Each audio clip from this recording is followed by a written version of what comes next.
গল্প সুবিচার লিখেছেন অপালা মুখার্জি। আজ 3 দিন হয়ে গেল শতভিসা খাওয়া দাওয়া প্রায় বন্ধ করে দিয়েছে। কলেজেও আর যাচ্ছে না সে। এমন প্রাণবন্ত মেয়েটা কলেজ থেকে ফিরে কেন এত স্তব্ধ হয়ে গেল, কেউ সে ব্যাপারে কিছুই বুঝতে পারছে না। বুঝবেই বা কী করে? মেয়েটা তো কোনো কথাই বলছে না। এটা ওর স্বভাবই নয়। সেই যে নিজের ঘরে সে নিজেকে বন্দি করেছে, বাবা মা জেঠু জেম্মা ঠাম্মা দাদা, এদের যেন সে চেনেই না। শতভিসা ছোটবেলা থেকে ভীষণ দুরন্ত। ছোটবেলায় কখনো ওকে মেয়েদের মতো পুতুল আর রান্নার সামগ্রী নিয়ে খেলাধুলো করতে দেখা যায়নি। নানা ডিজাইনের গাড়ি, বন্দুক, ক্রিকেটের ব্যাট, মার্বেল এগুলো নিয়ে জ্যাঠতুতো দাদা শতানিকের সাথে ওর মারপিট লেগেই থাকতো। তাই ঠাম্মা তাকে নিয়ে বড্ড চিন্তা ছিল। প্রায়ই তিনি বলতেন, এই মেয়ে গিন্নি হয়ে কোনোদিন ঘর করলেই হয়। এভাবে স্কুল পেরিয়ে কলেজ পৌঁছলো সে। কলেজে তার স্বভাবের জন্য সে এই 3 বছরেই বেশ পরিচিত মুখ। কি খেলাধুলো, কি লেখাপড়া, সবেতেই তাকে হারানো ভার। তাই প্রফেসরও তাকে ভালোবাসেন। কিন্তু সেই মেয়ে হঠাৎ এতটা বদলে গেল কি করে, তাই নিয়ে বাড়ি শুদ্ধ লোকের চিন্তার অন্ত নেই। এই অবস্থা লাগাতার চলতে থাকলে মেয়েটা যে একেবারে অসুস্থ হয়ে পড়বে। মনোরোগ বিশেষজ্ঞের কাছে যাওয়া ছাড়া আর কোনো উপায় নেই বোধহয়। শতভিসা কিন্তু একেবারে মেকে বসলো। ডাক্তার দেখাতে সে যাবেই না। ঠাম্মা, বাবাকে বলে দাও ডাক্তার দেখাতে আমি যাব না। আমি একটু মানসিক জটিলতার মধ্যে আছি। সামলে উঠতে 2-4 দিন সময় লাগবে। সাইকোলজিক্যাল কোনো সমস্যা আমার হয়নি। আমারটা আমাকেই বুঝে নিতে দাও। ঠাম্মা একটু অবাকই হলেন। এই সুরে কখনো তো কথা বলে না তার নাতনি। কি জানি বাপু, এই বয়সটা মোটেই ভালো নয়। তার উপরে নাতনিটা সুন্দরী। কোনো বাজে ছেলের পাল্লায় পড়েনি তো? মেয়েটা যদি বিগড়ে যায়। সমরবাবু, শতভিসার বাবা, অত্যন্ত নিরীহ পুরুষ। মায়ের কথা তাঁর কাছে বেদবাক্য। তাই মেয়েকে তিনি আর বিরক্ত করলেন না। কিন্তু মেয়ের মা সুচন্দ্রা এত সহজে হাল ছেড়ে দেওয়ার মহিলা নন। ঠান্ডা চোখে এবার মেয়েকে জরিপ করতে থাকেন তিনি। যে শিক্ষায় মেয়েকে তিনি ছোট থেকে এতটা বড় করে তুলেছেন, কোনো ছোটোখাটো ব্যাপারে ভেঙে পড়ার কথা তার নয়। তাহলে কোন দোটানায় আছে সে? সমস্যাটা জানা খুব দরকার। সুযোগ এসে গেল সেদিনই। সেই রাতে খাওয়া দাওয়ার পরে বেশ জোরে বৃষ্টি নামল। শতভিসাকে অনুনয় বিনয় করে আজ রাতে 1 গ্লাস দুধ আর 2টো বিস্কুট খাওয়ানো গেছে। টেবিল ল্যাম্পের আলোয় কোলের কাছে একখানা বই টেনে নিয়ে এসে চুপ করে বসে আছে। মুখের চেহারা বলে দিচ্ছে তার মন এখানে নয়, বহু দূরে কিছু একটা খুঁজে বেড়াচ্ছে। সুচন্দ্রা মেয়ের বিছানায় বসে তার পিঠে হাত রাখলেন। তুই আজ কয়েকদিন ধরে যা ভেবে কুল কিনারা করতে পারিসনি, এমনও তো হতে পারে তো সেই সমস্যা আমি হয়তো খুব সহজেই সমাধান করে দিতে পারি। তোর বয়স কম, হয়তো সঠিক সিদ্ধান্তে পৌঁছতে পারছিস না। আমাকে বল না, কি হয়েছে? তোমাকে বলে লাভ নেই মা। তোমরা বড়রা শুধু দোষ গুণ বিচার করো। আমাদের আবেগ অনুভূতিগুলোকে ছুরি কাঁচি দিয়ে চুলচেরা বিশ্লেষণ করে তোমরা যে সিদ্ধান্তে আসবে, সেই সিদ্ধান্ত মেনে নিতে গেলে হয়তো আবেগগুলোকে গলা টিপে মেরে ফেলতে হবে। একটু একলা থাকতে দাও না মা। আমরাই হয়তো আমাদের সমস্যা সমাধানের একটা পথ খুঁজে পাব। আমরা? এতক্ষণে স্বস্তির নিঃশ্বাস ফেলেন সুচন্দ্রা। যাক বাবা, সমস্যাটা শুধু মেয়ের একার নয় তাহলে। কিন্তু সমস্যাটা কি? কুকু, আমাকে বল না বাবু, দেখবি অনেক হালকা লাগবে। না, আমি কোনো মতামত দেব না। আলোচনাও তো করা যায়। এই ঘটনা তোমাকে বলা সম্ভব নয় মা। আমাকে তুমি ভুল বুঝতে পারো। না, কখনোই না। বিশ্বাস কর আমাকে। বলতে পারিস, আমি প্রয়োজন না হলে কাউকে কিছুই বলবো না। এতক্ষণে কিছুটা সহজ হয় শতভিসা। মায়ের সাথে এমনিতে তার সম্পর্ক খুব সাবলীল, তাই মাকে বলা যেতেই পারে। রুচিরাকে তো তুমি চেনো মা। ও আমার নার্সারির বন্ধু। এখনও ও আমার সাথে এক কলেজেই পড়ে। তোমার নিশ্চয়ই মনে আছে মা, ছোটবেলা থেকেই ও ভীষণ শান্ত, একেবারে নিপট ভালো মানুষও।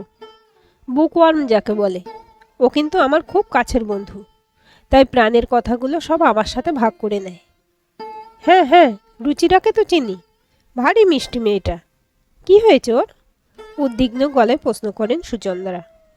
রুচিরার একজন প্রাইভেট টিউটর আছে মা। ভদ্র ঘরের ছেলে, খুব ভালো ছাত্র। আমাদের চাইতে খুব একটা বেশি বড় নয় ছেলেটি। ওর কাছে রুচিরা ফিজিক্স পড়ে, বছর দুয়েক ধরেই পড়ে। কাকু কাকিমা খুব বিশ্বাস করেন ছেলেটিকে। মাস তিনেক আগে এক সন্ধ্যায় কাকু কাকিমা দুজনেই বাড়িতে ছিলেন না। তারা তাদের এক বন্ধুর বাড়িতে নিমন্ত্রণ রক্ষা করতে গিয়েছিলেন। রুচিরার কিছু প্রজেক্টের কাজ ছিল, ও তাই যায়নি। প্রজেক্টের ফিজিক্সের বলে ও স্যার সেদিন সন্ধ্যায় ওকে সাহায্য করতে ওদের বাড়িতে এসেছিলেন। বাড়িতে সেদিন আর কেউ ছিল না। স্যার আসবেন ওর বাবা মা জানতেন? মেয়েকে থামিয়ে প্রশ্ন করে সুচন্দ্রা। হ্যাঁ, জানতেন। ছেলেটি এমন এর আগেও 2-4 বার এসেছে। ওরা খুব বিশ্বাস করেন ছেলেটিকে। তারপরে রুদ্ধশ্বাসে প্রশ্ন করে সুচন্দ্রা। ছেলেটির বোধহয় রুচিরার ব্যাপারে দুর্বলতা ছিল। সেদিন সে আর নিজেকে সামলাতে পারেনি, বেসামাল হয়ে পড়ে। রুচি বাধা দেওয়ার অনেক চেষ্টা করেছিল, কিন্তু কোনো ফল হয়নি। ভেতরে ভেতরে রুচিও ছেলেটিকে পছন্দ করত। তাই অঘটন যা ঘটার সেই সন্ধ্যায় ঘটে যায়। ছেলেটি কিছুক্ষণ বাদেই নিজের করা চরম ভুল বুঝতে পারে। রুচির কাছে বারবার ক্ষমা প্রার্থনা করে সেই যে বাড়ি ছেড়ে চলে যায়, এই 3 মাসে একবারও সে আর ওদের বাড়িতে আসেনি। অনেকবার পড়াতে আসার জন্য ওকে ফোন করেছিলেন কাকু, রিং হয়ে যায়, কেউ ধরে না। এবার কি হবে মেয়েটার? উত্তেজনায় কথা শেষ করতে পারেন না সুচন্দ্রা। ওর যা ক্ষতি হওয়ার হয়ে গেছে মা। নানা রকম শারীরিক অস্বস্তি ভোগ করার পরে রুচির সন্দেহ হয়। লুকিয়ে প্রেগনেন্সি কিটা নিয়ে টেস্ট করেছে, ও পজিটিভ। বাবা মা জানেন কিছু? জানতে চায় সুচন্দ্রা। এখনও না। মেয়েটা ভয়ে নিজেকে আরও গুটিয়ে ফেলেছে মা। খারাপ কিছু করে না বসে শেষকালটায়। কি যে করি এখন আমি? কান্নায় গলা বুঝে আসে শতভিসার। সত্যি ব্যাপারটা চিন্তা করার মতো। কিন্তু তোকেই ও সব কথা বলেছে, আর কেউ জানে না ব্যাপারটা? সুচন্দ্রা একটু অবাকই হয়েছেন। এবার ঠান্ডা দৃষ্টিতে মায়ের দিকে সোজাসুজি তাকায় মেয়ে। আমাকেই তো বলবে মা, আর কাকে বলবে? ছেলেটা যে আমার দাদা। ঘরের মধ্যে বাস পড়লেও বোধহয় এতটা ঝাঁকুনি লাগতো না সুচন্দ্রার। স্তম্ভিত হয়ে মেয়ের মুখের দিকে তাকিয়ে থাকেন তিনি। বেশ কিছুক্ষণ গলা দিয়ে একটু আওয়াজ বার করতে পারলেন না। শতভিসা দুচোখে তখন অসহায়ের কান্না। মেয়েটার অব্যক্ত যন্ত্রণা এবার নিজের হৃদয় দিয়ে অনুভব করেন সুচন্দ্রা।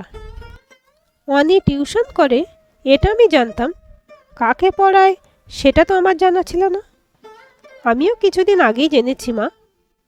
দাদা তোর মুখোমুখিই হচ্ছে না তারপর থেকে। দুজনকে এবার তো মুখোমুখি হতে হবে। আমি কি করে এই কথাগুলো দাদাকে বলি বলো তো? সুচন্দ্রার মুখের চেহারা এবার কঠিন থেকে কঠিনতর হতে থাকে। মুখোমুখি এবার আমাদের সবাইকেই হতে হবে মা। অনি এত দুর্বল মনের ছেলে আমার জানা ছিল না তো। সাময়িক দুর্বলতায় যদি একটা অপরাধও করেই ফেলে, সেটা স্বীকার করার মতো সৎসাহস ওর নেই।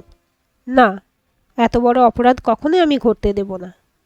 তুই নিশ্চিন্ত থাক, আমি আজই সব ব্যবস্থা করছি। অনি পালিয়ে যাবে কোথায়? ঠাম্মার ঘরে পরদিন সন্ধ্যাতেই একে একে ডাক পড়ল সকলের। দরজা বন্ধ করে ওরা নিজেদের মধ্যে কি আলোচনা করলো তার কিছুই জানতে পারল না শতভিসা। বেশ চেঁচামেচি হচ্ছে ভেতরে, এটা বোঝা গেল।